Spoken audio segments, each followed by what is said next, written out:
Hello everyone, welcome back to our channel Chandra's home world. ಇವತ್ತಿನ ವಿಡಿಯೋದಲ್ಲಿ ಕೆಲವೊಂದು ಹೋಮ್ ಮೇಕಿಂಗ್ ಟಿಪ್ಸ್ನ ಶೇರ್ ಮಾಡ್ತಾ ಇದ್ದೀನಿ. ಹೆಲ್ತಿಯಾಗಿ ವೆಯ್ಟ್ ಲಾಸ್ ಮಾಡ್ಕೊಳ್ಳೋವಂಥವ್ರಿಗೆ ಉಪಯೋಗ ಆಗುವಂಥ ಒಂದು ಡಿಟಾಕ್ಸ್ ವಾಟರ್, ಜೊತೆಗೆ ಹೇರ್ ಕೇರ್ಗೆ ಉಪಯೋಗ ಆಗುವಂಥ ಒಂದು healthy protein rich hair pack, ಅದರ ಜೊತೆಗೆ ನಮ್ಮ ಇನ್ನರ್ ಬಾಡಿಗೂ ಕೂಡ ಉಪಯೋಗ ಆಗುವಂತಹ ಒಂದು ಪ್ರೋಟೀನ್ ರಿಚ್ ಕರಿನ ಕೂಡ ಶೇರ್ ಮಾಡ್ತಾ ಇದ್ದೀನಿ. ಅಷ್ಟೇ ಅಲ್ಲ, ಗ್ರಾಸರೀಸ್ನ ಯಾವ ರೀತಿ ಶಾಪಿಂಗ್ ಮಾಡಬೇಕು, ಸೊ ಆ ಒಂದು ಗ್ರಾಸರೀಸ್ ಇಟ್ಕೊಳ್ಳೋವಂಥ ಜಾಗನ ಕ್ಲೀನಿಂಗ್ ಹಿಡಿದು ಆರ್ಗನೈಸೇಷನ್ವರೆಗೂ ಯಾವ್ಯಾವ ಟಿಪ್ಸ್ನೆಲ್ಲ ಫಾಲೋ ಮಾಡ್ತೀನಿ ಅನ್ನೋದ್ರ ಜೊತೆಗೆ ಕರ್ಟನ್ಸ್ನ ಯಾವ ರೀತಿ ವಾಷಿಂಗ್ ಮಿಷಿನಲ್ಲಿ ವಾಶ್ ಮಾಡಬಹುದು, ಅದನ್ನು ಯಾವ ರೀತಿ ಆರ್ಗನೈಸ್ ಮಾಡ್ಕೊಳ್ಬೇಕು, ಯಾವ ರೀತಿ ಟಿಪ್ಸ್ನ ಫಾಲೋ ಮಾಡಬೇಕು ಅನ್ನೋದನ್ನ ಡೀಟೇಲಾಗಿ ಒನ್ ಬೈ ಒನ್ ಶೇರ್ ಮಾಡ್ತಾ ಹೋಗ್ತೀನಿ. ಆದಷ್ಟು ವಿಡಿಯೋನ ಎಲ್ಲೂ ಸ್ಕಿಪ್ ಮಾಡಿದಿರಾ ಕೊನೆವರೆಗೂ ನೋಡ್ತಾ ಹೋಗಿ. ವಿಡಿಯೋ ನೋಡೋದಕ್ಕಿಂತ ಮುಂಚೆ ನೀವೇನಾದರೂ ನಮ್ಮ ಚಾನಲ್ನ ಫಸ್ಟ್ ಟೈಮ್ ವಿಸಿಟ್ ಮಾಡ್ತಾ ಇದ್ದರೆ ಈಗಲೇ ಸಬ್ಸ್ಕ್ರೈಬ್ ಮಾಡಿಕೊಂಡು ಪಕ್ಕದಲ್ಲಿರುವಂಥ ಬೆಲ್ ಐಕನ್ನ ಕ್ಲಿಕ್ ಮಾಡಿ. ಬೆಲ್ ಐಕನ್ ಕ್ಲಿಕ್ ಮಾಡಿ ಅಲ್ಲೊಂದು ಆಪ್ಷನ್ ಕ್ಲಿಕ್ ಮಾಡಿದ್ರೆ ನಾನು ನೆಕ್ಸ್ಟ್ ವಿಡಿಯೋ ಹಾಕಿದ ಕೂಡಲೇ ನಿಮಗೆ ನೋಟಿಫಿಕೇಶನ್ಸ್ ಒಂದು ಬರುತ್ತೆ. ನೀವೇ ಫಸ್ಟಾಗಿ ನಮ್ಮ ವಿಡಿಯೋಸ್ನ ನೋಡ್ಬೋದು. ನಾವು without delay let's start the video. ಹೆಲ್ತಿಯಾಗಿ ವೆಯ್ಟ್ ಲಾಸ್ ಮಾಡಬೇಕು ಅಂತ ಅಂದ್ಕೊಳ್ಳೋರು ಈ ಒಂದು ಡ್ರಿಂಕ್ನ ಟ್ರೈ ಮಾಡ್ಬೋದು. ಇದು ಒಂದು ಡಿಟಾಕ್ಸ್ ವಾಟರು. ಖಾಲಿ ಹೊಟ್ಟೆಗೆ ತಗೊಳ್ಳೋದಾದ್ರೆ ಇದರ ಎಫೆಕ್ಟ್ ಇನ್ನೂ ಚೆನ್ನಾಗಿರುತ್ತೆ. ಇದರಲ್ಲಿ ನಾನು ಮೆಂತ್ಯ ಮತ್ತು ಸೈಡಲ್ಲಿ ನೋಡ್ತಾ ಇದ್ದೀರಲ್ವ, ಶಂಕು ಹೂಗಳು, ಇದು ಎರಡನ್ನ ಕೂಡ ಯೂಸ್ ಮಾಡಿದ್ದೀನಿ. 1 ಲೀಟರ್ ನೀರಿಗೆ ನೆನೆಸಿಟ್ಟಿರುವಂಥ ಮೆಂತ್ಯನ ಹಾಕಿ ಚೆನ್ನಾಗಿ ಕುದಿಸ್ಕೊಂಡಿದ್ದೀನಿ. ಸ್ಟವ್ನ ಆಫ್ ಮಾಡಿ ಒಂದು 4-5 ಶಂಕು ಹೂಗಳನ್ನ ಹಾಕಿದ್ರೆ ಈ ಒಂದು ಡಿಟಾಕ್ಸ್ ವಾಟರ್ ಅನ್ನೋದು ರೆಡಿ ಆಗುತ್ತೆ. ಸೊ ಈ ಒಂದು ವಿಡಿಯೋನ ನಾನು ಡೀಟೇಲ್ ಆಗಿ ಶೂಟ್ ಮಾಡ್ಕೊಳ್ಳೋಕ್ಕೆ ಆಗಿಲ್ಲ, ಸೊ ಅದಕ್ಕೋಸ್ಕರ ಡೀಟೇಲ್ ಆಗಿ ಹೇಳ್ತಾ ಇದ್ದೀನಿ. ಸೊ ಕಲರ್ ಅನ್ನೋದು ಈ ರೀತಿಯಾಗಿ ಬರುತ್ತೆ. ಮೆಂತ್ಯ ಜೊತೆಗೆ ಶಂಕು ಹೂವಿನ ನೀರಲ್ಲಿ ಕುದಿಸಿದಾಗ ತುಂಬ ಟೇಸ್ಟಿಯಾಗಿರುತ್ತೆ. ಸ್ವಲ್ಪ ಉಗುರು ಬೆಚ್ಚಗಾದ್ಮೇಲೆ ಹನಿನ ಹಾಕ್ಕೊಂಡು ಕೂಡ ತೊಗೊಳ್ಬೋದು. Next coming to hair care, ಒಂದು ಪ್ರೋಟೀನ್ ರಿಚ್ ಏರ್ ಪ್ಯಾಕ್ನ ಶೇರ್ ಮಾಡ್ತೀನಿ ಅಂತ ಹೇಳ್ದೆ ಅಲ್ಲ, ಆ ಒಂದು ಪ್ರೋಟೀನ್ ರಿಚ್ ಏರ್ ಪ್ಯಾಕ್ ಬಂದು ಇದೆ. ನೆನೆಸಿಟ್ಟಿರುವಂಥ ಮೆಂತ್ಯ, ಮೆಹಂದಿ ಪೌಡರು, ಮೊಸರು, ಇದ್ರ ಜೊತೆಗೆ ಅಲೋವೆರಾ, ದಾಸವಾಳ ತೊಗೊಂಡಿದ್ದೀನಿ. ದಾಸವಾಳ ಒಣಗಿರುವಂಥದ್ದಿದ್ರೂ ಕೂಡ ಪರವಾಗಿಲ್ಲ. ಇದೆಲ್ಲದನ್ನ ಕೂಡ ಒಂದು ಮಿಕ್ಸಿ ಜಾರಲ್ಲಿ ಹಾಕ್ಕೊಳ್ಬೇಕಾಗತ್ತೆ. ಇದ್ರ ಜೊತೆಗೆ ನಾನು ಬೀಟ್ರೋಟ್ ಕೂಡ ಯೂಸ್ ಮಾಡಿದ್ದೀನಿ. ಪ್ಲೇಟಲ್ಲಿ ನೋಡಿದ್ರಲ್ಲ, ಅದರಲ್ಲಿ ಬೀಟ್ರೋಟ್ ಜೊತೆಗೆ ಸ್ವಲ್ಪ ಪೆಟಲ್ಸ್ ಕೂಡ ಇತ್ತು, ರೋಸ್ ಪೆಟಲ್ಸು. ಅದೆಲ್ಲದನ್ನ ಕೂಡ ಮಿಕ್ಸಿ ಜಾರಲ್ಲಿ ಹಾಕ್ಕೊಂಡು ಮೆಂತ್ಯನ ಹಾಕ್ಕೊಂಡು ಮೊಸರು ಕೂಡ ಹಾಕ್ಕೊಂಡಿದ್ದೀನಿ. ಈ ಎಲ್ಲ ಇಂಗ್ರೀಡಿಯೆಂಟ್ಸ್ನ ಕ್ವಾಂಟಿಟಿ ಸ್ವಲ್ಪ ಚೇಂಜಸ್ ಆಗ್ಬೋದು. ನಿಮಗೆ ಕೂದಲು ಎಷ್ಟು ಉದ್ದ ಇದೆ ಅದ್ರ ಮೇಲೆ ಇದರ ಕ್ವಾಂಟಿಟಿ ಅನ್ನೋದು ಡಿಪೆಂಡ್ ಆಗುತ್ತೆ. ಅಲೋವೆರಾ ಕೂಡ ಹಾಕ್ಕೊಂಡಿದ್ದೀನಿ. ಇದ್ರ ಜೊತೆಗೆ ನೆನೆಸಿಟ್ಟಿರುವಂಥ ಅಕ್ಕಿ ಇದ್ದರೆ ಅಕ್ಕಿನ ಹಾಕ್ಕೊಳ್ಬೋದು. ಅಕ್ಕಿ ಇಲ್ಲ ಅನ್ನೋದಾದರೆ ಅನ್ನ ಮಾಡಿಟ್ಕೊಂಡಿರ್ತೀರಲ್ವ, ಅನ್ನನ ಒಂದು 2 ಸ್ಪೂನಷ್ಟು ಹಾಕ್ಕೊಂಡ್ರು ಕೂಡ ಸಾಕಾಗುತ್ತೆ. ಇನ್ನು ನಾನಿಲ್ಲಿ ತೋರಿಸ್ತಾ ಇರೋವಂಥ ಪ್ರತಿಯೊಂದು ಇಂಗ್ರೀಡಿಯೆಂಟು ಕೂಡ ಏರ್ಗೆ ತುಂಬಾ ಒಳ್ಳೆಯದು. ಸಿಲ್ಕಿಯಾಗಿ ಶೈನಿಯಾಗಿ ಇರೋವಂಥ ಏರ್ಸ್ ನಿಮಗೇನಾದರೂ ಬೇಕು ಅನ್ನೋದಾದರೆ ಸೊ ಈ ಒಂದು ಪ್ಯಾಕ್ನ ಟ್ರೈ ಮಾಡ್ಬೋದು. ಈ ಪ್ಯಾಕ್ನ ನಾವು ಯಾವ ರೀತಿ ಮೆಹಂದಿ ಅಪ್ಲೈ ಮಾಡ್ತೀವೋ ಅದೇ ರೀತಿಯೇ ಅಪ್ಲೈ ಮಾಡೋದಷ್ಟೇ. ನೋಡ್ತಾ ಇದ್ದೀರಲ್ಲ, ಮಿಕ್ಸಿ ಜಾರಲ್ಲಿ ಹಾಕ್ಕೊಂಡು ಈ ರೀತಿಯಾಗಿ ರೆಡಿ ಮಾಡಿ ಇಟ್ಕೊಂಡಿದ್ದೀನಿ. ಬಟ್ ಇದನ್ನು ನಾನು ಯಾವ ರೀತಿ ಅಪ್ಲೈ ಮಾಡಿದೆ ಅದೆಲ್ಲ ಕೂಡ ಶೇರ್ ಮಾಡ್ತಾ ಇಲ್ಲ ಇಲ್ಲಿ, ವಿಡಿಯೋ ಲೆಂತಿ ಆಗುತ್ತೆ ಅನ್ನೋ ಕಾರಣದಿಂದ ಜಸ್ಟ್ ಪ್ಯಾಕ್ನ ಯಾವ ರೀತಿ ಪ್ರಿಪೇರ್ ಮಾಡ್ಕೊಳ್ಬೋದು ಅನ್ನೋದು ಮಾತ್ರನೇ ಶೇರ್ ಮಾಡಿದ್ದೀನಿ. ನೆಕ್ಸ್ಟು ಪ್ರೋಟೀನ್ ರಿಚ್ ಕರಿ ಅಂತ ಹೇಳಿದೆ ಅಲ್ವಾ, ಅದು ಬಂದು ರಾಜ್ಮಾ ಕರಿ. ರಾಜ್ಮಾನ ಒಂದು 4ರಿಂದ 8 ಗಂಟೆಗಳ ಕಾಲ ನೆನೆಸ್ಕೊಳ್ಬೇಕಾಗತ್ತೆ. ನೆನೆಸಿದಾದ್ಮೇಲೆ ಒಂದು ಕುಕ್ಕರಲ್ಲಿ ಹಾಕ್ಕೊಂಡು ಸ್ವಲ್ಪ ಉಪ್ಪು, ಖಾರ, ಅರಿಶಿನ ಹಾಕ್ಕೊಂಡು ಒಂದು 5ರಿಂದ 6 ವಿಸಿಲ್ಸ್ ಹೊಡೆಸ್ಕೊಳ್ಬೇಕಾಗತ್ತೆ. ಬೇರೆ ಕಾಳು ಥರ ಇದು ಬೇಗ ಬೇಯಲ್ಲ, ಸೊ ಅದಕ್ಕೋಸ್ಕರ 5ರಿಂದ ಒಂದು 6 ವಿಸಿಲ್ಸ್ನ ಹೊಡೆಸ್ಕೊಳ್ಬೇಕಾಗತ್ತೆ. ಈಗ ನೋಡಿ, ರಾಜ್ಮಾ ಚೆನ್ನಾಗಿ ಬೆಂದಿದೆ. ಈ ಒಂದು ಕರಿ ಮಾಡ್ಕೊಳ್ಳೋಕ್ಕೆ ಒಂದು ಕಡಾಯಿಯಲ್ಲಿ ಸ್ವಲ್ಪ ಎಣ್ಣೆನ ಹಾಕ್ಕೊಳ್ತಾ ಇದ್ದೀನಿ. ಎಣ್ಣೆ ಜೊತೆಗೆ ತುಪ್ಪನ ಹಾಕ್ಕೊಂಡ್ರೆ ಟೇಸ್ಟ್ ವೈಸ್ ಇನ್ನೂ ಚೆನ್ನಾಗಿರುತ್ತೆ. ಬಟ್ ನಾನಿಲ್ಲಿ ತುಪ್ಪ ಹಾಕೋದು ಮರ್ತೋಗಿ ಮಧ್ಯದಲ್ಲಿ ತುಪ್ಪನ ಸೇರಿಸ್ಕೊಂಡಿದ್ದೀನಿ.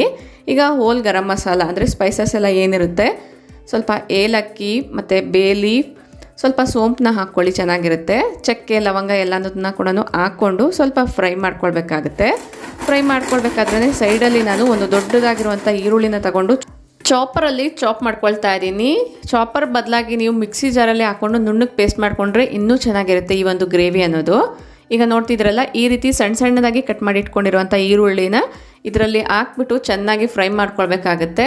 ಆದಷ್ಟು ಈರುಳ್ಳಿ ಚೆನ್ನಾಗಿ ಫ್ರೈ ಆಗಬೇಕು. ಒಂದು ವೇಳೆ ನೀವೇನಾದರೂ ಮಿಕ್ಸಿ ಜಾರಲ್ಲಿ ಹಾಕ್ಕೊಂಡು ಪೇಸ್ಟ್ ಮಾಡ್ಕೊಳ್ಳೋದಾದರೆ ಅದು ಚೆನ್ನಾಗಿ ಹಸಿ ವಾಸನೆ ಹೋಗಿ ಸ್ವಲ್ಪ ಕಲರ್ ಅನ್ನೋದು ಚೇಂಜ್ ಆಗಬೇಕು, ಅಲ್ಲಿವರೆಗೂ ಕೂಡ ಫ್ರೈ ಮಾಡ್ಕೊಳ್ಬೇಕಾಗತ್ತೆ. ನಾನು ನೆಕ್ಸ್ಟು ಟೊಮೊಟೊನ ಕೂಡ ಚಾಪರಲ್ಲೇ ಹಾಕ್ಕೊಂಡಿದ್ದೀನಿ. ನೀವು ಟೊಮೊಟೊನ ಮಿಕ್ಸಿ ಜಾರಲ್ಲಿ ಹಾಕ್ಕೊಂಡು ಮಾಡ್ಕೊಳ್ಳಿ, ಆಗ ಅನ್ನಕ್ಕಿರ್ಬೋದು, ಚಪಾತಿಗಿರ್ಬೋದು, ಬಿರಿಯಾನಿ ಜೊತೆಗಿರ್ಬೋದು ಈ ಒಂದು ಕರಿ ಅನ್ನೋದು ತುಂಬ ಟೇಸ್ಟಿಯಾಗಿರುತ್ತೆ. ಬಟ್ ನಾನಿಲ್ಲಿ ಚಪಾತಿಗೆ ಮಾಡ್ತಾ ಇರೋದ್ರಿಂದ ಸ್ವಲ್ಪ ಈ ಒಂದು ಈರುಳ್ಳಿ ಮತ್ತು ಟೊಮೊಟೊನ ಚಾಪಿಂಗ್ ಬೋರ್ಡಲ್ಲಿ ಈ ರೀತಿ ಚಾಪ್ ಮಾಡ್ಕೊಂಡಿದ್ದೀನಿ. ಆದಷ್ಟು ನೀವು ಮಿಕ್ಸಿ ಜಾರಲ್ಲಿ ಹಾಕ್ಕೊಂಡ್ರೆ ಕರಿ ಥಿಕ್ನೆಸ್ ಏನಿದೆ ಇನ್ನೂ ಚೆನ್ನಾಗಿ ಬರುತ್ತೆ. ಈಗ ಈರುಳ್ಳಿ ಚೆನ್ನಾಗಿ ಫ್ರೈ ಆದಮೇಲೆ ಟೊಮೊಟೊ ಕೂಡ ಈಗ ಸ್ವಲ್ಪ ಧನಿಯಾ ಪೌಡರು ಮತ್ತು ಅಚ್ಚ ಖಾರದ ಪುಡಿನ ಸೇರಿಸ್ಕೊಳ್ತಾ ಇದ್ದೀನಿ. ಚೆನ್ನಾಗಿ ಮಿಕ್ಸ್ ಮಾಡಿಬಿಟ್ಟು ಒಂದು 5-10 ನಿಮಿಷ ಬಿಡಬೇಕಾಗತ್ತೆ. ಎಣ್ಣೆ ಸೈಡಲ್ಲಿ ಬಿಟ್ಕೊಳ್ಬೇಕು. ಅಲ್ಲಿವರೆಗೂ ಚೆನ್ನಾಗಿ ಕುದಿಸಿದ ಆದಮೇಲೆ ಈಗ ನಾವು ಆಗಲೇ ಬೇಯಿಸಿಟ್ಕೊಂಡಿರುವಂಥ ರಾಜ್ಮಾನ ಇದರಲ್ಲಿ ನೀರು ಸಮೇತನೇ ಹಾಕ್ಕೊಳ್ಬೇಕಾಗತ್ತೆ. ಈ ರೀತಿ ಹಾಕ್ಕೊಂಡು ಚೆನ್ನಾಗಿ ಮಿಕ್ಸ್ ಮಾಡಿಕೊಂಡು ಟೇಸ್ಟ್ನ ಚೆಕ್ ಮಾಡ್ಕೊಳ್ಳಿ. ಉಪ್ಪು ಖಾರ ಬೇಕಂದರೆ ಸ್ವಲ್ಪ ಆ್ಯಡ್ ಮಾಡ್ಕೊಳ್ಬೋದು ಇದೇ ಟೈಮಲ್ಲೇ. ಇಲ್ಲ ನೀವು ಗ್ರೇವಿ ತಿಕ್ನೆಸ್ ಕೂಡ ಸ್ವಲ್ಪ ಜಾಸ್ತಿ ಮಾಡ್ಕೊಳ್ಬೇಕಂದ್ರೂ ಕೂಡ ಈ ಟೈಮಲ್ಲೇ ನೀವು ನೀರನ್ನ ಸೇರಿಸ್ಕೊಳ್ಬೇಕಾಗತ್ತೆ. ಒಂದು 10 ನಿಮಿಷ ಕುದಿಸಿದಾದ್ಮೇಲೆ ನೋಡ್ತಿದ್ದೀರಲ್ಲ, ಎಣ್ಣೆ ಎಲ್ಲ ಚೆನ್ನಾಗಿ ಬಿಟ್ಕೊಳ್ತಾ ಇದೆ. ಈ ಟೈಮಲ್ಲಿ ಈಗ ಕಟ್ ಮಾಡಿ ಇಟ್ಕೊಂಡಿರುವಂಥ ಕೊತ್ತಂಬರಿ ಸೊಪ್ಪನ್ನ ಹಾಕ್ಕೊಂಡು ಸ್ವಲ್ಪ ಗರಂ ಮಸಾಲನ ಹಾಕ್ಕೊಂಡು ಚೆನ್ನಾಗಿ ಮಿಕ್ಸ್ ಮಾಡಿ ಒಂದು 3 ನಿಮಿಷಗಳ ಕಾಲ ಇದನ್ನು ಕುದಿಸ್ಕೊಳ್ಬೇಕಾಗತ್ತೆ. 3 ನಿಮಿಷ ಆದಮೇಲೆ ಗ್ರೇವಿ ಅನ್ನೋದು ರೆಡಿ ಆಗಿದೆ. ಇದನ್ನು ನಾನು ಚಪಾತಿ ಜೊತೆಗೆ ಸರ್ವ್ ಮಾಡ್ತಾ ಇದ್ದೀನಿ. ಸೊ ತುಂಬ ಟೇಸ್ಟಿಯಾಗಿರುತ್ತೆ. ಇಂಟ್ರೆಸ್ಟ್ ಇರೋರು ಟ್ರೈ ಮಾಡಿ ನೋಡಿ. ಪ್ರೋಟೀನ್ ರಿಚ್ ಕೂಡ ಹೌದು. ನಾನ್ ವೆಜ್ ಎಲ್ಲ ಈಗ ತಿನ್ನಲ್ಲ ಅಲ್ವಾ, ಅಂಥವ್ರಿಗೆ ಬಾಯಿಗೆ ಒಳ್ಳೆ ರುಚಿ ಕೂಡ ಕೊಡುತ್ತೆ. Next curtains washing. ಈ ಒಂದು ಕರ್ಟನ್ಸ್ನ ನಾನು ಯಾವ ರೀತಿ ವಾಶ್ ಮಾಡ್ತೀನಿ ಅಂತ ತೋರಿಸ್ತೀನಿ ಬನ್ನಿ. ಅದು ಕೂಡ ಮಿಷಿನಲ್ಲಿ ವಾಶ್ಗೆ ಹಾಕ್ಕೊಳ್ಬೇಕಾದ್ರೇ ನಾನು ಈ ರಿಂಗ್ಸ್ ಎಲ್ಲ ಓಪನ್ ಮಾಡ್ದಿರ ಡೈರೆಕ್ಟಾಗಿ ಮಿಷಿನ್ಗೆ ಹಾಕ್ತೀನಿ. ಈ ರೀತಿಯಾಗಿ ಒಂದು ದಾರ ಅಥವಾ ಒಂದು ಕ್ಲೀನಾಗಿರುವಂಥ ಕರ್ಚಿಪ್ನ ತೊಗೊಂಡು ಈ ರೀತಿಯಾಗಿ ಕಟ್ಬೋದು. ಈ ರೀತಿ ಕಟ್ಟೋದ್ರಿಂದ ರಿಂಗ್ಸು ಮಿಷಿನ್ ಡೋರೆಲ್ಲ ಏನಿರುತ್ತೆ ಅದಕ್ಕೆ ತಾಗ್ದಿರ ಇರುತ್ತೆ. ಟರ್ನೆಲ್ಲನೂ ಆಗಬೇಕಾದ್ರೆ ಮಿಷಿನ್ನು, ಸೊ ಆ ಡೋರ್ಗೆ ಎಫೆಕ್ಟ್ ಆಗ್ದಿರ ಕೂಡ ಇರುತ್ತೆ. ಈ ರಿಂಗ್ಸ್ನೆಲ್ಲ ಓಪನ್ ಮಾಡಿ ನೆನೆಸಿ ವಾಶ್ ಮಾಡೋದ್ರ ಬದಲಾಗಿ ಈ ರೀತಿ ಕೂಡ ವಾಶ್ ಮಾಡ್ಕೊಳ್ಬೋದು. ಆಲ್ಮೋಸ್ಟ್ 3-4 ಇಯರ್ಸಿಂದ ನಾನು ಇದೇ ಮೆಥಡಲ್ಲಿ ಕಟನ್ಸ್ನ ವಾಶ್ ಮಾಡ್ಕೊಳ್ತೀನಿ. ಯಾವುದೇ ರೀತಿ ಡ್ಯಾಮೇಜ್ ಅನ್ನೋದು ಆಗಿಲ್ಲ. ಇನ್ನು ಕಟನ್ಸ್ನ ವಾಶ್ ಮಾಡಬೇಕಾದ್ರೆ ಸೋಪ್ ಮತ್ತು ಪ್ರೀ ವಾಶ್ ಆಪ್ಷನ್ನ ಮಿಷಿನಲ್ಲೇ ಸೆಲೆಕ್ಟ್ ಮಾಡ್ಕೊಳ್ತೀನಿ. ನೆಕ್ಸ್ಟು ಈ ರೀತಿ ತಿನ್ನಾಗಿರುವಂಥ ವೈಟ್ ಕಟನ್ಸ್ ಏನಿರುತ್ತೆ ಇದನ್ನು ನೀರಲ್ಲಿ ಡಿಟರ್ಜೆಂಟ್ ಹಾಕ್ಬಿಟ್ಟು ನೆನೆಸಿಟ್ಕೊಂಡಿದ್ದೀನಿ. ಬೇರೆ ಕಟನ್ಸ್ನೆಲ್ಲ ವಾಶ್ ಮಾಡೋಷ್ಟರಲ್ಲಿ ಅದು ಕೂಡ ಚೆನ್ನಾಗಿ ಸೋಕಾಗಿರುತ್ತೆ. ಡೈರೆಕ್ಟಾಗಿ ವಾಷಿಂಗ್ ಮಿಷಿನ್ಗೆ ಹಾಕ್ಕೊಳ್ಬೋದು ಅನ್ನೋದ್ರಿಂದ. ನೋಡಿ, ಈ ರೀತಿ ಒಂದು ಬ್ಯಾಚ್ ಆಗಲೇ ಒಣಗಾಕಿದ್ದೀನಿ. ಒಣಗಾಕ್ಬೇಕಾದ್ರೂ ಅಷ್ಟೇ ಒಂದ್ರ ಮೇಲೆ ಒಂದು ಹಾಕ್ತೀರಾ ನೀಟಾಗಿ ಹಾಕೋದಾದರೆ ನೆಕ್ಸ್ಟ್ ಕರ್ಟನ್ಸ್ ವಾಶ್ ಆದಮೇಲೆ ಐರನ್ ಮಾಡೋ ಅವಶ್ಯಕತೆ ಇರಲ್ಲ. ಆಲ್ಮೋಸ್ಟ್ ನಮ್ಮ ಮನೇಲಿರುವಂಥ ಕಟನ್ಸ್ನೆಲ್ಲ ಸೇರಿಸಿದ್ರೆ 4 ಸರಿ ನಾನು ವಾಶ್ಗೆ ಹಾಕ್ಕೊಳ್ಬೇಕಾಯ್ತು. 4 ಸರಿ ವಾಶ್ಗೆ ಹಾಕಿದ್ಮೇಲೆ ಪೂರ್ತಿ ಎಲ್ಲ ಕೂಡ ಒಣಗಿದೆ.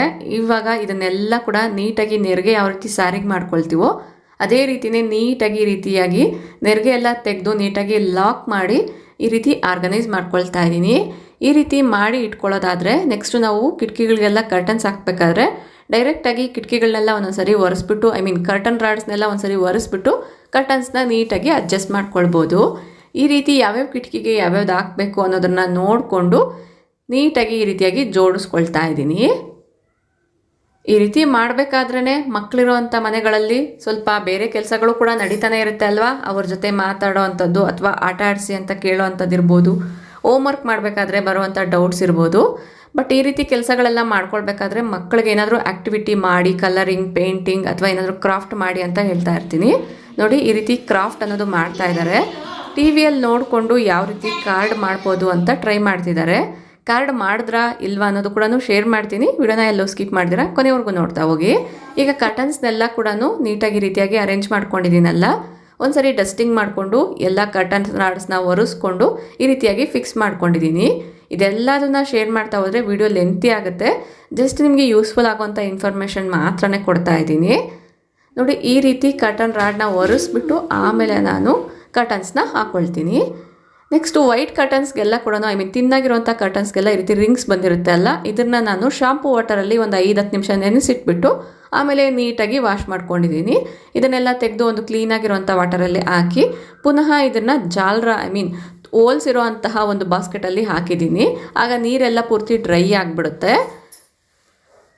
ಈಗ ನೋಡಿ, ಎಲ್ಲ ಕಿಟಕಿಗಳಿಗೂ ಕೂಡ ಕರ್ಟನ್ಸ್ ಅನ್ನೋದು ಹಾಕಿದ್ದೀವಿ. ತೆಗಿಯೋದು ಕೂಡ ತುಂಬ ಸುಲಭ. ಈ ರೀತಿ ಸ್ಕ್ರೂ ಕೊಟ್ಟಿರ್ತಾರಲ್ವ, ಅದನ್ನು ಓಪನ್ ಮಾಡಿಬಿಟ್ಟು ಕರ್ಟನ್ಸ್ನ ಅದರೊಳಗಡೆ ಹಾಕಿಬಿಟ್ಟು ಯಾವ ರೀತಿ ಬೇಕೋ ಆ ರೀತಿ ಲಾಕ್ ಮಾಡ್ಕೊಳ್ಳೋದಷ್ಟೇ. ಅಷ್ಟರಲ್ಲಿ ಮಕ್ಕಳು ಕಾರ್ಡ್ ಕೂಡ ರೆಡಿ ಮಾಡಿದರು. ನೋಡಿ, ಇದನ್ನು ಜಸ್ಟ್ ಪುಲ್ ಮಾಡಿದ್ರೆ ಅವರು ನಮ್ಮ ಬಗ್ಗೆ ಕೆಲವೊಂದು ಇನ್ಫಾರ್ಮೇಷನ್ನ ಬರ್ತಿರ್ತಾರೆ. ಅದು ಯಾವ ರೀತಿ ಬರೆದಿದ್ದಾರೆ ಅನ್ನೋದು ಕೂಡ ನೋಡ್ತಾ ಇದ್ದೀರಲ್ವ, ಈ ರೀತಿಯಾಗಿದೆ.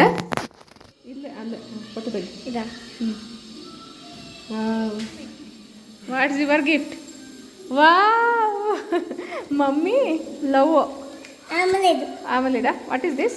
ವೀಕ್ಷಿತಾ ವಾವ್, ಸೂಪರ್ ಮಾಡಿದ್ಯಾ ಗೊಂಬೆ, ಸೂಪರ್ ಮಾಡಿದ್ಯಾ. ನಿಂಗೆ ಬರೆಯಕ್ಕೆ ಬಂದಿಲ್ಲ ಅಷ್ಟೇ, ಕಾರ್ಡೆಲ್ಲ ನೈಸಾಗಿ ಮಾಡಿದ್ಯಾ. Very nice. ಮಕ್ಕಳು ಮನೆಯಲ್ಲಿದ್ದಾರೆ ಅನ್ನೋದಾದರೆ ಅವ್ರ ಜೊತೆ ನಾವು ಮಾತಾಡ್ಕೊಳ್ತಾ ಕೆಲಸಗಳು ಮಾಡಬೇಕು ಅನ್ನೋದಾದರೆ ಒಂದು ದೊಡ್ಡ ಟಾಸ್ಕ್ ಅಂತಲೇ ಹೇಳ್ಬೋದು. ಅವ್ರನ್ನ ಎಂಗೇಜ್ ಮಾಡೋದಕ್ಕೋಸ್ಕರ ಯಾವುದಾದ್ರೂ ಒಂದು ಅವ್ರಿಗಿಷ್ಟ ಆಗಿರುವಂಥ ಆ್ಯಕ್ಟಿವಿಟೀಸ್ನ ಕೊಟ್ಬಿಟ್ರೆ, ಅದಕ್ಕೆ ಸಂಬಂಧಪಟ್ಟಿರುವಂಥ ಕ್ರಾಫ್ಟ್ ಶೀಟ್ಸ್ ಎಲ್ಲ ಕೂಡ ಅವ್ರಿಗೆ ಕೊಟ್ಬಿಟ್ರೆ ಅವರು ಕೂಡ ಬ್ಯುಸಿ ಆಗ್ತಾರೆ. ಸೊ ಅದೇ ಟೈಮಲ್ಲಿ ನಮ್ಮ ಕೆಲಸಗಳನ್ನ ಕೂಡ ನಾವು ಕಂಟಿನ್ಯೂ ಅನ್ನೋದು ಮಾಡ್ಕೊಳ್ಬೋದು. ಬಟ್ ಅವ್ರು ಮಾಡೋವಂತಹ ಕ್ರಾಫ್ಟ್ನ ನಾವು ಸ್ವಲ್ಪ ಹೊಗಳ್ಬೇಕಾಗತ್ತೆ. ಅದು ಯಾವ ರೀತಿ ಮಾಡಬೇಕು ಅನ್ನೋ ಇನ್ಸ್ಟ್ರಕ್ಷನ್ಸ್ ಕೊಡಬೇಕಾಗತ್ತೆ. ಎಲ್ಲಿ ತಪ್ಪಾಗಿದೆ ಅನ್ನೋದನ್ನು ಹೇಳ್ತಾ ಹೋದರೆ ಅವರು ಕೂಡ ಕರೆಕ್ಟ್ ಮಾಡ್ಕೊಳ್ತಾರೆ. ಅವರು ಬ್ಯುಸಿಯಾಗಿರೋ ಕಾರಣ ನಮ್ಮ ಕೆಲಸಗಳನ್ನ ನಾವು ಕಂಟಿನ್ಯೂ ಮಾಡ್ಕೊಳ್ಬೋದು. ನೆಕ್ಸ್ಟು ಹಬ್ಬಕ್ಕೆ ಬೇಕಾಗಿರುವಂಥ ಗ್ರಾಸರೀಸ್ನ ಶಾಪ್ ಮಾಡಬೇಕು. ಅದಕ್ಕಿಂತ ಮುಂಚೆ ಗ್ರಾಸರೀಸ್ ಎಲ್ಲ ಎಲ್ಲಿ ಸ್ಟೋರ್ ಮಾಡ್ತೀವಿ ಈ ಒಂದು ಪ್ಯಾನೆಟ್ರಿನ ಒಂದ್ಸರಿ ನೀಟಾಗಿ ಕ್ಲೀನ್ ಮಾಡ್ಕೊಳ್ತಾ ಇದ್ದೀನಿ. ನಾನಿಲ್ಲಿ 2 ಡ್ರಾ ಅಲ್ಲಿ ಉಳಿದಿರೋವಂಥ ಎಲ್ಲ ಗ್ರಾಸರೀಸ್ನ ಆರ್ಗನೈಸ್ ಮಾಡ್ಕೊಳ್ತೀನಿ. ಒಂದ್ಸರಿ ನೀಟಾಗಿ ಲಿಕ್ವಿಡ್ನ ಸ್ಪ್ರೇ ಮಾಡಿ ಕ್ಲೀನ್ ಮಾಡ್ಕೊಳ್ತಾ ಇದ್ದೀನಿ. ಈ ಒಂದು ಲಿಕ್ವಿಡಲ್ಲಿ ವಾಟರು, ವೆನಿಗರು, ವಿಮ್ ಲಿಕ್ವಿಡು, ಇದ್ರ ಜೊತೆಗೆ ಒಂದು ಎಸೆನ್ಷಿಯಲ್ ಆಯಿಲ್ನ ಹಾಕಿದ್ದೀನಿ. ವೆನಿಗರ್ ಕೂಡ ಯೂಸ್ ಮಾಡಿದ್ದೀನಿ. ಬೇಕಿಂಗ್ ಸೋಡಾ ಕುಕ್ಕಿಂಗ್ ಸೋಡಾ ಕೂಡ ಹಾಕೊಳ್ಳೋದ್ರಿಂದ ಕ್ಲೀನಿಂಗ್ ತುಂಬ ಈಸಿ ಆಗುತ್ತೆ. ಕ್ಯಾಲೆಂಡರ್ಸ್ ಎಲ್ಲನೂ ಬಂದಾಗ ಅದನ್ನು ಇಯರ್ ಎಂಡ್ ಆದಮೇಲೆ ಬಿಸಾಡ್ದಿರ ಒಂದು ಕಡೆ ಇಟ್ಕೊಂಡಿರ್ತೀನಿ. ಈ ರೀತಿ ಲೈನರ್ಸ್ ಆಗಿ ಅದನ್ನು ಉಪಯೋಗಿಸ್ಕೊಳ್ಬೋದು ಅನ್ನೋ ಕಾರಣದಿಂದ ನೋಡಿ ಬಾಸ್ಕೆಟ್ಸ್ನ ಈ ರೀತಿಯಾಗಿ ಇಟ್ಟಿದ್ದೀನಿ, ಕಾರ್ಡ್ಬೋರ್ಡ್ ಬಾಕ್ಸ್ನ. ಸೊ ಈ ರೀತಿ ಇಡೋದ್ರಿಂದ ನಾವು ಕರೆಕ್ಟಾಗಿ ಸೆಕ್ಷನ್ ಬೈ ಸೆಕ್ಷನ್ ಸೆಗ್ರಿಗೇಟ್ ಮಾಡ್ಕೊಳ್ಬೋದು. ಒಂದು ಬಾಕ್ಸಲ್ಲಿ ಪಾಕೆಟ್ಸ್ನೆಲ್ಲ ಕೂಡ ಸ್ವಲ್ಪ ಕ್ವಾಂಟಿಟಿ ಅನ್ನೋದು ಉಪಯೋಗಿಸ್ಕೊಂಡು ಉಳಿದಿರೋವಂಥದ್ದನ್ನು ಲಾಕ್ ಮಾಡಿ ಇಟ್ಕೊಳ್ಬೋದಲ್ಲ, ಅದಕ್ಕೋಸ್ಕರ ಒಂದು ಬಾಸ್ಕೆಟ್ನ ಸೈಡಲ್ಲಿ ಇಟ್ಕೊಳ್ತೀನಿ. ಇನ್ನೊಂದು ಡ್ರಾನ ಕೂಡ ಅದೇ ರೀತಿಯೇ ಓಪನ್ ಮಾಡಿ ಎಲ್ಲದನ್ನ ಕೂಡ ಎಂಟಿ ಮಾಡಿಕೊಂಡು ಒಂದ್ಸರಿ ನೀಟಾಗಿ ಕ್ಲೀನ್ ಮಾಡ್ಕೊಳ್ತಾ ಇದ್ದೀನಿ. ನಾನು ಯೂಸ್ ಮಾಡಿರುವಂಥ ಲಿಕ್ವಿಡಲ್ಲಿ ಎಸೆನ್ಷಿಯಲ್ ಆಯಿಲ್ ಯೂಸ್ ಮಾಡಿದ್ದೀನಿ. ಕಾರಣ ಇದರಲ್ಲಿ ಸಣ್ಣ ಸಣ್ಣ ಹುಳಗಳೆಲ್ಲ ಬರ್ದಿರೋ ಇರುತ್ತೆ ಅನ್ನೋದ್ರಿಂದ. ಪೂಜೆಗೆ ಸಂಬಂಧಪಟ್ಟಿರುವಂಥ ವಸ್ತುಗಳನ್ನೆಲ್ಲ ಒಂದು ಕಡೆ ಜೋಡಿಸ್ಕೊಳ್ತಾ ಇದ್ದೀನಿ. ಈ ಒಂದು ಡ್ರಾನ ಎಲ್ಲ ಸರಿ ಕೂಡ ಓಪನ್ ಮಾಡೋಕ್ಕೆ ಹೋಗಲ್ಲ. ಸೊ ಅದಕ್ಕೋಸ್ಕರ ನಾನು ಸಪ್ರೇಟಾಗಿ ಇಟ್ಕೊಂಡಿರ್ತೀನಿ. ಕೆಲವೊಂದು ಸರಿ ನಾವು ಪೂಜೆಗೆ ಸಂಬಂಧಪಟ್ಟಿರುವಂಥ ವಸ್ತುಗಳನ್ನ ಟಚ್ ಮಾಡಬಾರ್ದಾಗಿರುತ್ತೆ. ಅಂಥ ಟೈಮಲ್ಲಿ ಅದನ್ನು ಸೈಡಿಗೆ ಇಟ್ಟರೆ ನಾವು ಪದೇ ಪದೇ ಓಪನ್ ಮಾಡ್ದಿರ ಇರ್ತೀವಿ ಅನ್ನೋದಕ್ಕೋಸ್ಕರ ನಾನು ಸೈಡಲ್ಲಿ ಇಟ್ಕೊಂಡಿರ್ತೀನಿ. ನೆಕ್ಸ್ಟು ಇಲ್ಲಿ ಇದು ಒಂದು ಅಂಗಡಿ ಅಂತಲೇ ಹೇಳ್ಬೋದು. ಸೊ ನಮ್ಮ ಅಂಗಡಿಯಲ್ಲಿರುವಂಥ ವಸ್ತುಗಳು ಈಗ ಖಾಲಿ ಆಗಿದೆ. ಇದನ್ನೆಲ್ಲ ಕೂಡ ತುಂಬಿಸ್ಕೊಳ್ಬೇಕಾಗುತ್ತೆ. ತುಂಬಿಸೋದಕ್ಕಿಂತ ಮುಂಚೆ ಒಂದ್ಸರಿ ಕ್ಲೀನ್ ಮಾಡ್ಕೊಳ್ತಾ ಇದ್ದೀನಿ. ಲಾಸ್ಟ್ ವಿಡಿಯೋದಲ್ಲಿ ಒಬ್ರು ಕೇಳಿದ್ರಲ್ವ ಲೈನರ್ಸ್ ಅಂದರೆ ಯಾವ ರೀತಿ ಇರುತ್ತೆ ಅಂತ. ಶೆಲ್ಫ್ ಲೈನರ್ಸ್ ತೋರಿಸ್ದೆ ಅಲ್ವಾ, ಪ್ಲಾಸ್ಟಿಕ್ ಸ್ಟ್ರಿಪ್ಸ್ ಥರ ಆ ರೀತಿಯಾಗಿರುತ್ತೆ. ಯಾವ ಸೈಜಿಗೆ ಬೇಕೋ ಆ ಸೈಜ್ಗೆ ನಾವು ಕಟ್ ಮಾಡ್ಕೊಳ್ಬೇಕಾಗತ್ತೆ. ಇದನ್ನು ಕ್ಲೀನ್ ಮಾಡೋದು ಕೂಡ ಸುಲಭ. ವಿಡಿಯೋದಲ್ಲಿ ತೋರಿಸ್ದಂಗೆ ಲಿಕ್ವಿಡ್ನ ಸ್ಪ್ರೇ ಮಾಡಿ ಬಟ್ಟೆಯಿಂದನೇ ಈ ರೀತಿ ಒರೆಸ್ಕೊಳ್ಬೋದು. ನೀಟಾಗಿ ಕೂಡ ಕ್ಲೀನ್ ಆಗುತ್ತೆ. ಜಾಸ್ತಿ ಕೊಳೆ ಇದೆ ಅನ್ನೋದಾದರೆ ನಾರ್ಮಲ್ ಬ್ರಷ್ ತೊಗೊಂಡು ಬಟ್ಟೆನ ಯಾವ ರೀತಿ ಹ್ಯಾಂಡ್ ವಾಶ್ ಮಾಡ್ತೀವೋ ಅದೇ ರೀತಿಯೇ ಮಾಡ್ಕೊಳ್ಬೋದು. ಈ ಕೆಲಸಗಳೆಲ್ಲ ಮಾಡ್ಕೊಳ್ಬೇಕಾದ್ರೆ ಮಕ್ಕಳು ಕೂಡ ತುಂಬ ಆ್ಯಕ್ಟಿವ್ ಆಗಿ ಆಟಾಡ್ತಾ ಇದ್ದಾರೆ. ಆ ಒಂದು ಸೌಂಡ್ಸ್ ಅನ್ನೋದು ನೀವು ಇಲ್ಲಿ ಕೇಳಿಸ್ಕೊಳ್ಬೋದು. ಫಸ್ಟು ನಾನಿಲ್ಲಿ ಬಾಸ್ಕೆಟ್ಸಲ್ಲಿರೋವಂಥ ವಸ್ತುಗಳನ್ನೆಲ್ಲ ಕೂಡ ಸೈಡ್ಗೆ ಇಟ್ಕೊಳ್ತಾ ಇದ್ದೀನಿ. ಇನ್ನು ಇದರಲ್ಲಿ ಕೆಲವೊಂದು ಎಕ್ಸ್ಪೈರಿ ಡೇಟ್ಸ್ ಎಲ್ಲ ಆಗಿಬಿಟ್ಟಿರ್ತಲ್ವ, ಕೆಲವೊಂದು ಸಾಸ್ ಎಲ್ಲ ನಾವು ರೆಗ್ಯುಲರಾಗಿ ಯೂಸ್ ಮಾಡ್ತಾ ಇರೋವಂಥದ್ದನ್ನು ಅದನ್ನೆಲ್ಲ ಸೈಡ್ಗೆ ಇಟ್ಕೊಂಡು ಬಿಡ್ತಾ ಇದ್ದೀನಿ. ಬಾಸ್ಕೆಟ್ನ ಕೂಡ ಒಂದ್ಸರಿ ನೀಟಾಗಿ ಒರೆಸ್ಕೊಂಡು ಎಲ್ಲ ವಸ್ತುಗಳನ್ನ ಕೂಡ ಸ್ಟೋರ್ ಮಾಡ್ಕೊಳ್ತಾ ಇದ್ದೀನಿ. ಕೇಳಿಸ್ಕೊಳ್ತಿದ್ದೀರಲ್ವ ಮಕ್ಕಳ ಸೌಂಡ್ ಯಾವ ರೀತಿಯಾಗಿದೆ ಅಂತ. ಅಲ್ಲಿ ಲಾಂಡ್ರಿ ಬಾಸ್ಕೆಟ್ ಹತ್ರ ಪರ್ಪಲ್ ಕಲರ್ ಟವಲ್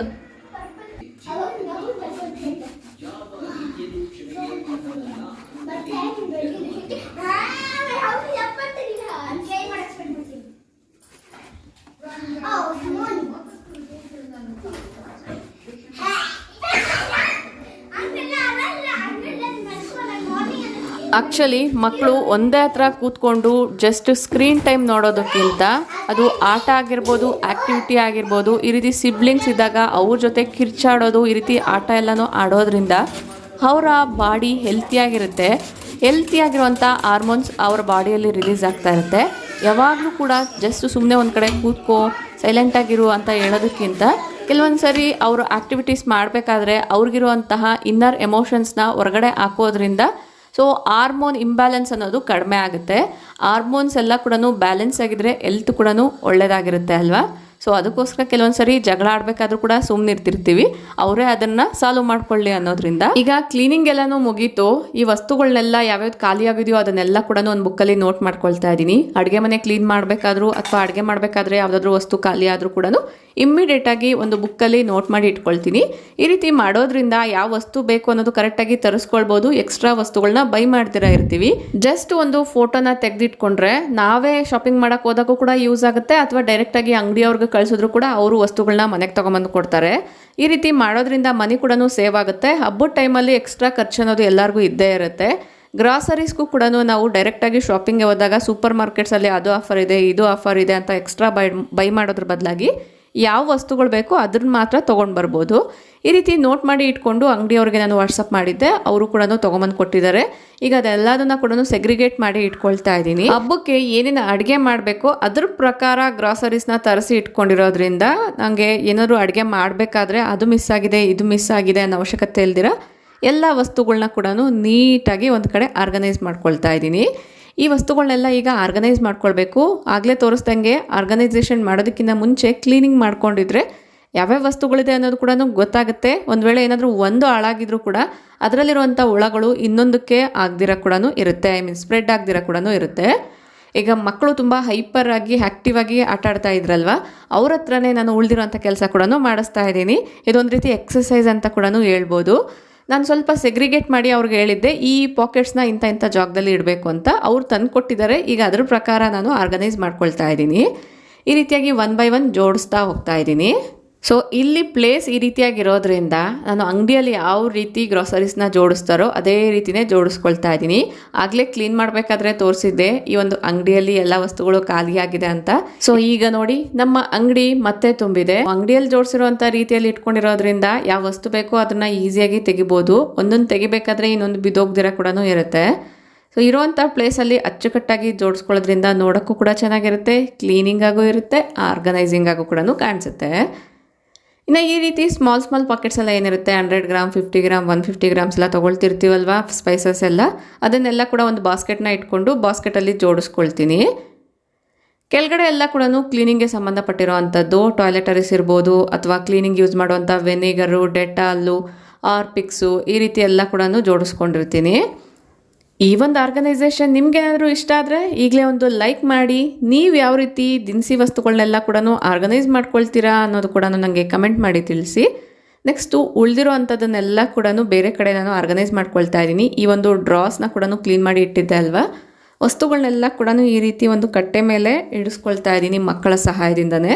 ನಾವೇ ಎಲ್ಲ ಕೆಲಸಗಳನ್ನ ಮಾಡೋದಕ್ಕಿಂತ ಮನೆಯಲ್ಲಿ ಇರೋರ ಹೆಲ್ಪ್ ತೊಗೊಂಡ್ರೂ ಕೂಡ ತುಂಬಾ ಬೆಟರು. ಯಾಕಂದರೆ ನಾವು ಇಲ್ಲದೆ ಇರೋವಂಥ ಟೈಮಲ್ಲಿ ಯಾವುದಾದ್ರೂ ಒಂದು ವಸ್ತು ಬೇಕು ಅಂದರೂ ಕೂಡ ಅದು ಎಲ್ಲಿರುತ್ತೆ ಅನ್ನೋದು ಕೂಡ ಅವ್ರಿಗೂ ನೀಟಾಗಿ ಗೊತ್ತಾಗುತ್ತೆ. ಅಷ್ಟೇ ಅಲ್ಲದೆ ನಾವು ಅಡುಗೆ ಮಾಡಬೇಕಾಗಿರುವಂಥ ಟೈಮಲ್ಲಿ ಮಕ್ಕಳಿಗೆ ಹೇಳಿದ್ರು ಕೂಡ ಆ ವಸ್ತುನ ಈಸಿಯಾಗಿ ಇಂಥ ಪ್ಲೇಸಲ್ಲೇ ಇಟ್ಟಿರ್ತಾರೆ ಅನ್ನೋದು ಗೊತ್ತಾಗಿರೋ ಕಾರಣ ತೊಗೊಂಬರೋದಕ್ಕೂ ಕೂಡ ಅವ್ರಿಗೆ ಹೆಲ್ಪ್ಫುಲ್ ಆಗುತ್ತೆ. ಇನ್ನು ಇದೆಲ್ಲ ಕೂಡ ಹಬ್ಬಕ್ಕೆ ತರಿಸ್ಕೊಂಡಿರುವಂಥದ್ದು ಸ್ವೀಟ್ಸ್ ಎಲ್ಲ ಮಾಡೋದಕ್ಕೋಸ್ಕರ ಬೇಕಾಗಿರುವಂಥ ಬೆಲ್ಲ, ಸಕ್ಕರೆ ಇದೆಲ್ಲ ಕೂಡ ಸ್ವಲ್ಪ ಬಲ್ಕು ಕ್ವಾಂಟಿಟಿಯಲ್ಲಿ ತರಿಸ್ಕೊಂಡಿರೋದ್ರಿಂದ ಡ್ರಾಸಲ್ಲಿ ನಾನು ಆರ್ಗನೈಸ್ ಮಾಡ್ಕೊಂಡಿದ್ದೀನಿ. ನೆಕ್ಸ್ಟ್ ಇದೆಲ್ಲ ವಾಷಿಂಗ್ಗೆ ಸಂಬಂಧಪಟ್ಟಿರುವಂಥದ್ದು. ಈಗ ಪೀತಾಂಬರಿ ಕೂಡ ಬೇಕೇ ಬೇಕಾಗತ್ತೆ ಅಲ್ವಾ ಪೂಜಾ ವಸ್ತುಗಳನ್ನೆಲ್ಲ ಕ್ಲೀನ್ ಮಾಡೋದಕ್ಕೋಸ್ಕರ. ಈ ರೀತಿ ನಾನು ಕಟ್ ಮಾಡಿಕೊಂಡು ಒಂದು ಬಾಕ್ಸಲ್ಲಿ ಹಾಕಿ ಸ್ಟೋರ್ ಮಾಡಿ ಇಟ್ಕೊಳ್ತಾ ಇದ್ದೀನಿ. ಇನ್ನು ಈ ರೀತಿ ನಮಗೆ ಕೈಗೆ ಸಿಗೋ ರೀತಿಯಲ್ಲಿ ಇಟ್ಕೊಳ್ಳೋದಾದರೆ ಬೇಕು ಅಂದಾಗ ಈಸಿಯಾಗಿ ತೆಗೆದು ಕೂಡ ಉಪಯೋಗಿಸ್ಕೊಳ್ತೀವಿ. ಡ್ರಾಸ್ನೆಲ್ಲ ನಾನು ಯಾವ ರೀತಿ ಕ್ಲೀನ್ ಮಾಡ್ಕೊಳ್ತೀನೋ ಅದೇ ರೀತಿಯೇ ಇಲ್ಲಿ ಕವರ್ಸ್ ಎಲ್ಲ ಇಡೋವಂಥ ಡ್ರಾಸ್ನ ಕೂಡ ಕ್ಲೀನ್ ಮಾಡಿಕೊಂಡು ಕವರ್ಸ್ನೆಲ್ಲ ನೀಟಾಗಿ ಆರ್ಗನೈಸ್ ಮಾಡ್ಕೊಂಡಿದ್ದೀನಿ. ಇಷ್ಟ ಆದರೆ ಡೆಫಿನೆಟ್ಲಿ ನನಗೆ ಒಂದು ಲೈಕ್ ಮಾಡಿ ತಿಳಿಸಿ. ಈಗ ವಾಷಿಂಗ್ ಮಿಷಿನ್ಗೆ ಸಂಬಂಧಪಟ್ಟಿರುವಂಥ ಲಿಕ್ವಿಡ್ಸ್ ಇರ್ಬೋದು, ಕಂಫರ್ಟ್ಸ್ ಇರ್ಬೋದು, ಇದೆಲ್ಲದನ್ನು ಕೂಡ ಮೇಲೆ ಬರಬೇಕಾದ್ರೆ ನಾನು ಮಕ್ಕಳು ಎಲ್ಲರೂ ಕೂಡ ಒಂದೊಂದು ತೊಗೊಂಡು ಬಂದು ಅದರ ಪ್ಲೇಸಲ್ಲಿ ಆರ್ಗನೈಸ್ ಮಾಡೋಕ್ಕೆ ಇಡ್ತಾ ಇದ್ದೀವಿ. ಐ ಹೋಪ್ ಈ ಒಂದು ವಿಡಿಯೋ ನಿಮ್ಮೆಲ್ಲರಿಗೂ ಕೂಡ ಒಂದು ರೀತಿ ಮೋಟಿವೇಶ್ನಲ್ ಸಿಗುತ್ತೆ ಅನ್ನೋದ್ರಿಂದನೇ ಶೇರ್ ಮಾಡಿದ್ದೀನಿ. ಈ ಟೈಮಲ್ಲಿ ಈ ರೀತಿ ವೀಡಿಯೋಸ್ನ ನೋಡೋದ್ರಿಂದ ನಿಮ್ಮ ಮನೆಯಲ್ಲಿರುವಂಥ ಕ್ಲೀನಿಂಗ್ ಕೆಲಸ, ಆರ್ಗನೈಸೇಷನ್ ಕೆಲಸ ಮಾಡ್ಕೊಳ್ಳೋದಕ್ಕೆ ಉಪಯೋಗ ಕೂಡ ಆಗುತ್ತೆ. ಈ ವಿಡಿಯೋ ಇಷ್ಟ ಆಯಿತು, ಯೂಸ್ಫುಲ್ ಆಯಿತು, ಇಂಟ್ರೆಸ್ಟಿಂಗ್ ಆಗಿತ್ತು ಅನಿಸಿದ್ರೆ ಈಗಲೇ ಒಂದು ಲೈಕ್ ಮಾಡಿ, ನಿಮ್ಮ ಫ್ರೆಂಡ್ಸ್ ಆ್ಯಂಡ್ ಫ್ಯಾಮಿಲಿ ಜೊತೆಗೂ ಶೇರ್ ಮಾಡಿ. ನಿಮ್ಮ ಅನಿಸಿಕೆ ಅಭಿಪ್ರಾಯಗಳನ್ನ ನನಗೆ ಕಮೆಂಟಲ್ಲಿ ತಿಳಿಸಿ. ಇದೇ ರೀತಿಯಾಗಿರುವಂಥ ಇನ್ನೊಂದು ಇಂಟ್ರೆಸ್ಟಿಂಗ್ ವಿಡಿಯೋ ಜೊತೆಗೆ ಮತ್ತೆ ಸಿಗ್ತೀನಿ. ಅಲ್ಲಿವರೆಗೂ ಟೇಕ್ ಕೇರ್, ಬಾಯ್ ಬಾಯ್, ನಮಸ್ತೆ, ಥ್ಯಾಂಕ್ ಯು ಫಾರ್ ವಾಚಿಂಗ್.